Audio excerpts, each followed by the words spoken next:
El Google Pixel 9a llegó como uno de los teléfonos más esperados de este año, destacando por su promesa de ofrecer la experiencia Pixel a un precio más accesible. Pero cuando miramos su costo actual, ¿realmente vale la pena? Quédate en este video porque vamos a analizarlo. Bienvenido a Mobile World y comencemos. El Pixel 9a no es el más caro de la familia y de hecho llegó con la etiqueta de asequible dentro del catálogo de Google. Sin embargo, en 2025 su precio de $499 no se siente tan competitivo si lo comparamos con otros rivales dentro del mercado. Por ejemplo, un Samsung Galaxy A56 puede encontrarse alrededor de $400, mientras que un Xiaomi Poco X7 Pro baja incluso hasta los $343. Claro, pagar un poco más podría justificarse si el diseño y la experiencia marcan la diferencia, pero es así en este caso. Este modelo tiene un balance entre pros y contras.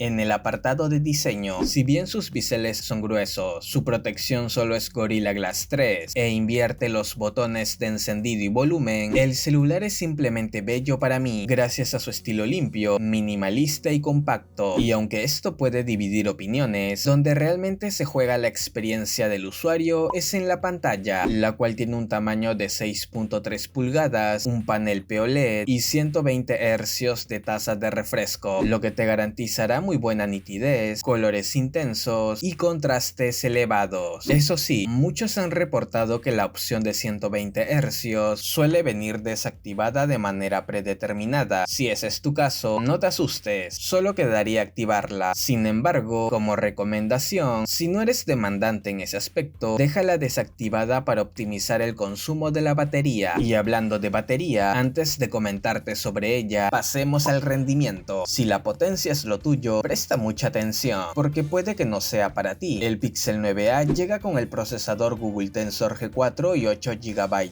de RAM, los cuales son perfectos para las actividades del día a día, ya que tendrás un rendimiento fluido. Así que no te preocupes, a no ser que seas un jugador muy exigente, debido a que no está tan optimizado en eficiencia y gestión térmica para un uso muy intenso. Y claro, cuando un celular no brilla tanto en eficiencia, lo siguiente que muchos miran es su batería, la cual es de 5100 mAh con velocidad de carga de 23 watts, suficiente para llegar al final del día. Sin embargo, si vienes de otros modelos con cargas más rápidas, los momentos que pases esperando que recupere su energía serán eternos. Pero no te desanimes, ¿será que el apartado fotográfico compensa lo anterior comentado? Pues adivina, este es su punto fuerte. Con un sistema fotográfico optimizado por software, su lente principal de 48 megapíxeles, ultra wide y frontal de 13 megapíxeles cada uno, te brindarán una muy buena interpretación de colores y calidad. Incluso en las fotografías nocturnas es bueno su desempeño siempre que haya una fuente de luz. Y no solo hablamos de fotos, también puedes grabar en 4K y gracias a sus herramientas de inteligencia artificial puedes editar directamente desde el celular, mejorar retratos, ajustar el fondo, eliminar objetos no deseados, todo sin instalar apps extra. En resumen, puntos positivos: su diseño, su pantalla, su apartado fotográfico y sus herramientas de inteligencia artificial. Puntos negativos: precio poco competitivo, biseles gruesos y su velocidad de carga. Entonces, ¿vale lo que cuesta? En lo personal, considero que no. Ojo, no digo que sea malo, solo que si tomamos en cuenta que el Pixel 8a, tras un tiempo después de su lanzamiento, bajó hasta los $349, el Pixel 9a puede seguir esa misma tendencia. Pero espera, ¿lo tuyo no son las cámaras y buscas sobre todo potencia? Entonces mira el video a continuación, donde te comento las mejores opciones calidad-precio. Dale click y no te los pierdas.